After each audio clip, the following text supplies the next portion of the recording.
3 दिन लगे मार्केट को ऑल टाइम हाई हिट करने में, लेकिन जैसे मैं कह रहा था कि एक कहीं ना कहीं एक फीलिंग रह गई कि इस बार की ऑल टाइम हाई में शायद रिटेल का उतना पार्टिसिपेशन नहीं रहा जो वो एग्जिट पोल से पहले वाला जो ऑल टाइम हाई था उसमें।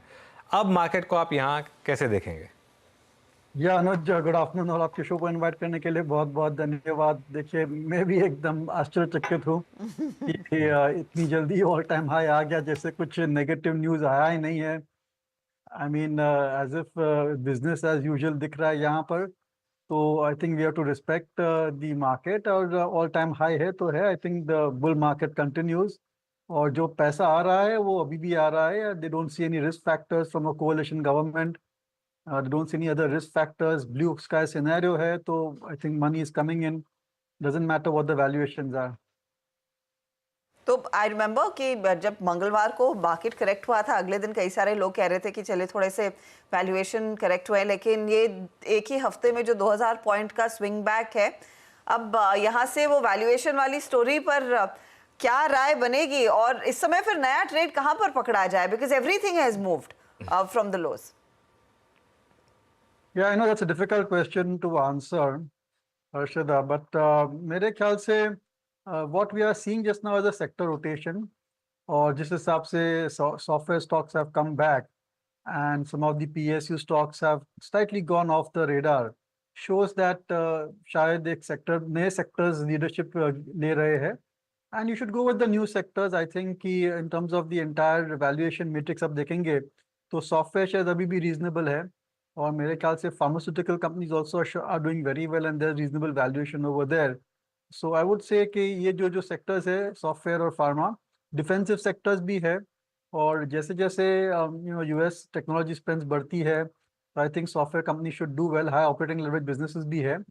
और फार्मा में ऐसा है कि आई थिंक कुछ स्ट्रक्चरल चेंजेस हुए फिर से in the US generics market, जिसकी वजह से आई थिंक कुछ और साल अच्छे रहेंगे इंडियन फार्मा सेक्टर के लिए। तो positive on both these companies, but as I said यहाँ पर भी ऐसा है कि वैल्यूएशंस आर फेयर, ऐसा नहीं कोई बहुत ज़्यादा सस्ता स्टॉक है। But by and large I think अगर आप ट्रेड करना चाहते हैं इस मार्केट में और आप बिलीव करते हैं कि जो सेक्टर रोटेशन हो रहा है, तो I think the money is going to go more into software and pharma at this point of time. अच्छा दीपन जी, आपने दो सेक्टर्स का जिक्र किया, बखूबी किया, मैंने दोनों ने पार्टिसिपेट किया, एंड स्पेशली जब बाजार ने उस दिन मंगलवार को नंबर्स के बाद तुरंत एक वो गियर शिफ्ट किया था, बट आपने एफएमसीजी का जिक्र नहीं किया। यहाँ पे कुछ डाउट्स है या फिर वैसे ही अवॉइड कर रहे हैं आप? एफएमसीजी पे आपका take, Marico, Dabur, HUL, even I think ये तीन स्टॉक्स जिन्होंने पार्टिसिपेट पिछली बार भी नहीं किया था, जब टाटा कंज्यूमर चला, जब गोदरेज सीपी चला, जब नेस्ले चला, जब कोलगेट चला, अभी एफएमसीजी पे आपके डाउट्स हैं क्या? या मैं I am not convinced about FMCG. उसकी वजह यह है कि बहुत सारे कैटेगरीज काफ़ी हद तक मैच्योर हो चुके हैं, जैसे कि soaps, detergents, shampoos, hair oil, toothpaste, काफ़ी हद तक they have already been saturated. और जो भी बड़ी कंपनियां हैं जैसे कि एचयूएल है, गोदरेज है, डाबर है, they have gone deep into the rural sector, और काफ़ी हद तक उनका डिस्ट्रीब्यूशन हर गांव-गांव पहुंच चुका है। So there are not much gains expected over there. और पिछले कई सालों से if you see the growth rates, they are in single digit kind of growth rates. पिछले कुछ क्वार्टर में तो low single digit growth rates आए हैं। So from that point of view, I don't think that FMCG is now really a growth story as it was say 5-10 years ago or so। इसलिए मैं थोड़ा FMCG पे underweight रहना चाहूँगा। और I think काफ़ी लोग बोल रहे हैं कि government will now focus more on rural spending and improve the rural income. पर मेरे ख्याल से जो रूरल की जो स्ट्रेस है जैसे रिलीव होगी, maybe because of a good monsoon, उसका फ़ायदा will go more to I think non appliances or automobiles or some of the big ticket items rather than FMCG products, क्योंकि इनका consumption इतना भी खराब हुआ नहीं है। So from all points of view I want to not be overweight FMCG। और जैसे मैंने कहा, अगर आपको डिफेंसिव खेलना है तो दो सेक्टर और अपने पास है डिफेंसिव खेलने के लिए, where we are more convinced of the long term story than perhaps FMCG। Okay, meanwhile M&M की हमने बात की थी, टाटा मोटर्स का चार्ट लेकर आइए। अब Tata Motors fresh intraday high पर इस समय ट्रेड करता हुआ स्टॉक का। दीपन, ये M&M में क्या हो रहा है? खास तौर से M&M मतलब एक महीने में 30% ऊपर। मुझे याद नहीं कब M&M जैसा इतना जायंट कैप स्टॉक 30% भागा हो एक महीने में। अनुज, आई थिंक उसकी वजह यह है कि compare to some of the other auto stocks उनकी परफॉर्मेंस अच्छी आई है। उनके जो नए मॉडल्स है वहाँ पर भी काफ़ी अच्छी वेटिंग लिस्ट है विच प्रोवाइड्स अर्निंग विजिबिलिटी। और हमने सुना है कि this monsoon will be very good for the country. और एमएनएम जो है is largely rural play as well, क्योंकि ये सबसे बड़ी ट्रैक्टर कंपनी भी है। तो अगर रूरल इनकम इम्प्रूव होते हैं, मानसून अच्छा आता है, तो डेफिनेटली ट्रैक्टर की डिमांड बढ़ सकती है, जिसकी वजह से एमएनएम को फायदा हो सकता है। So that is one part.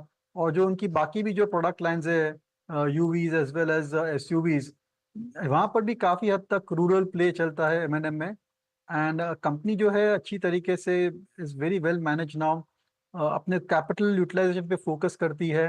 और as I said, I think नए मॉडल्स बहुत ही बढ़िया रिसीव हुए हैं। इसकी वजह से आई थिंक मेरे ख्याल से M&M is getting rerated. और इन्वेस्टर को लगता है, इंक्लूडिंग आज के, शायद में perform better than even Tata Motors और Maruti for that matter. M&M में जोरदार तेजी रही है और शायद ये आउट परफॉर्मेंस जारी रह सकती है। अच्छा, कंसिडरिंग आपने कहा तो कि थोड़ा सा डिफेंसिव होना चाहिए। अब डिफेंसिव क्यों होना चाहिए? I like to understand that point from you Deepan. क्या आगे अभी भी रिस्क्स हैं भारतीय बाजारों में? Valuation could be one of the reason, या फिर कुछ और आप देख रहे हैं कि शायद मार्केट ऊपरी लेवल से फिर से थोड़ा सा बिखर सकता है, शेकआउट हो सकता है? ये अर्षदा, देखिए, हर इकोनॉमी में साइकिल्स होती है। और ये जो इंडस्ट्रियल इकोनॉमिक साइकिल जो चालू हुई है, that started around the time post Covid. 4 साल हो गए यहाँ पर। अच्छी तरीके से केपेक्स की स्पेंडिंग भी बढ़ चुकी है। और मेरे ख्याल से अभी थोड़ा फ्लैटिश, थोड़ा प्लेटो होना चाहिए। और इकोनॉमी भी I think is running on full steam. इससे ज़्यादा और फास्ट कितनी जा सकती है, that needs to be seen. और ये जो कैपिटल गुड्स है, इंडस्ट्रियल्स है, they go more on the order book position. और मेरे ख्याल से के संदर्भ में one cannot factor in high order book increases company, and on the whole I think ये stocks run up हो चुके और valuation भी बहुत ही ज़्यादा है compared to historical valuation ratios. So from all points of view एक बार थोड़ा आपको underweight या equate हो जाना चाहिए as far as capital goods are concerned. और नए सेक्टर्स कमिंग इन प्ले, जैसे आपने डिस्कस किया, software, pharma, new sectors which are coming into play, वहाँ पर आपको अच्छी ट्रेडिंग अपॉर्चुनिटीज मिलेगी rather than कैपिटल गुड्स। क्योंकि अगर ऑर्डर्स आते हैं तो सेंटिमेंट बिगड़ता जा सकता है स्टॉक में। ओके दीपन, एक प्रश्न पूछूंगा। बीती हुई एटलीस्ट 2 क्वार्टर्स में यहाँ पे फार्मा दिए, नंबर्स अच्छे हैं, कंपनियां अपने एक्सपेंशंस पे या stable with the post test पर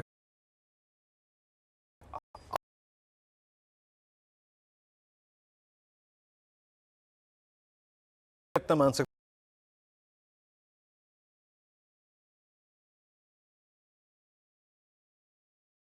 जब भी आप डायग्नोस्टिक स्टॉक स्टडी करते हैं तो you must always compare them with the hospital stocks. और मेरे ख्याल से अगर आपको हेल्थ केयर में ही इन्वेस्ट करना है तो at this point of time hospital stocks में ज़्यादा वैल्यू है as compare to diagnostic stocks. और जैसे कि अपोलो हॉस्पिटल के नंबर्स देखे थे, बहुत ही बढ़िया नंबर्स आए हैं। और some of the other hospital stocks as well, Fortis के नंबर्स अच्छे आए हैं।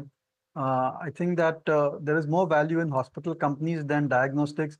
डायग्नोस्टिक्स नो डाउट अच्छे नतीजे आए हैं, लेकिन वैल्यूएशंस आप कंपेयर करेंगे of the leading diagnostic companies versus the leading hospital companies, I feel there is more comfort in the hospital companies.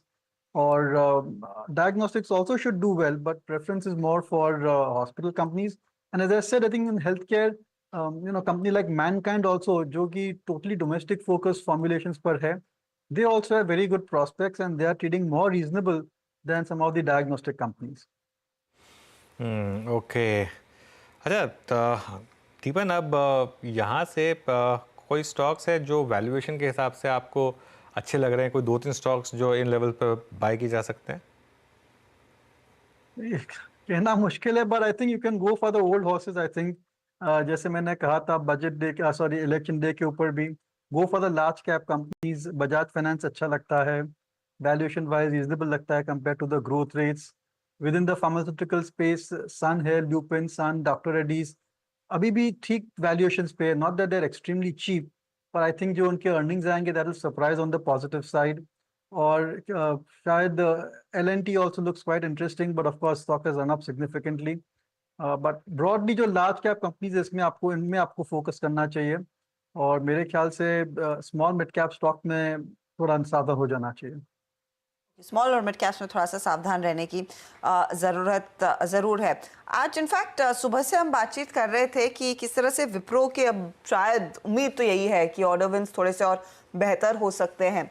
क्या इस पर कुछ बेट लेना चाहिए, या फिर यूड रादर स्टे विद आपका इन्फी, TCS जैसे काउंटर्स, जहां पर क्लियरली हमने देखा है लीडरशिप को लेकर अब कोई क्राइसिस नहीं है, of course specially in the case of Infosys, और delivery back to back numbers में अब उम्मीद है कि ऑन ट्रैक आती हुई दिखाई देगी, बेहतर होती हुई दिखाई देगी? I think Wipro, TCS, HCL tech, इन सभी के जो रिटर्न्स है will more less be middling. मैंने इतना ज़्यादा फर्क नहीं होना चाहिए उनके रिटर्न्स में, उनके परफॉर्मेंस पे। End of the day they are catering to large markets, large similar type of clients as well. तो मेरे ख्याल से इनकी अर्निंग्स ग्रोथ और stock price returns should be more less the same. पर करेक्शन में मैं ज़रूर से मिड कैप सॉफ्टवेयर में इन्वेस्ट करना चाहूँगा। Stocks which we are missed out on, जैसे कि KPIT है, टाटा एलेक्सी है, परसिस्टेंट सिस्टम्स है, कोफॉर्ज है। I think there is more long term value over there, क्योंकि इन कंपनियों की एटलीस्ट क्षमता है कि they can grow at 15-20% when the environment improves. और अभी थोड़े वैल्यूएशन ज़्यादा है, they are trading at maybe 35-40, 35 to 55 times और सो। पर धीरे धीरे आई थिंक अगर अर्निंग्स ग्रोथ आ जाती है और थोड़े स्टॉक प्राइस करेक्शन होते हैं and they're available at reasonable valuation, at a PEG of 1.5 और देयर अबाउट, तो इनमें अच्छे लॉन्ग टर्म रिटर्न्स आपको मिल सकते हैं। तो मेरी राय में the best way to play the software would be through mid cap, लेकिन अभी इतने अट्रैक्टिव लेवल्स पे आए नहीं हैं। अच्छा दीपन जी, अब यहाँ से एक अध्याय, मतलब इलेक्शन का रिजल्ट्स, गवर्नमेंट फॉर्मेशन, एटलीस्ट अब अगर आप देखें 6 महीने के लिए अध्याय पूरा हो गया, ठीक है, कम से कम, नहीं तो शपथ ग्रहण के बाद रविवार को एक इवेंट जो सामने खड़ा है, बजट से संबंधित। अगर मैं कुछ स्पेसेस के बारे में बात पूछूं, चाहे वो एग्री से संबंधित हो या फिर कैपिटल गुड्स में, अगर इसमें दिमाग लड़ाना हो तो कौन सा स्टॉक आपके जहन में आता है? कैपिटल गुड्स में, रूरल इंडिया में, इरिगेशन में, इन सब में? थिंक बजट के लिए थोड़ा टाइम है। Let us see who the new finance minister is. Let us see who are the other key ministries are headed by which ministers, और कितनी सीट आप दे रहे हैं to your partners। उसके बाद the progress of the monsoon also is important। उसके बाद budget देखेंगे। So I think बजट है, बजट की वजह से ऐसी कोई खास आपको तब्दीली करने की ज़रूरत नहीं है in your portfolio strategy। और जैसे मैंने कहा, I think that investors should try and get into more safer sectors, into more large cap stocks। क्योंकि करेक्शन तो आना है, कभी कभी आ सकता है, बोल नहीं सकते हैं। लेकिन करेक्शन में I think there will be a lot of underperformance in the small mid cap stocks, in the cyclicals, in the industrials. तो मेरे ख्याल से ग्रेजुअली हमारी तो एंडेवर ये रहेगी कि थोड़ा पोर्टफोलियो की जो सेफ्टी है उसको बढ़ाने की कोशिश में रहेंगे हम। ऑल राइट दीपन, बहुत बहुत शुक्रिया आज हमारे साथ जुड़ने के लिए और हमसे बात करने के लिए। Have a good weekend. चलिए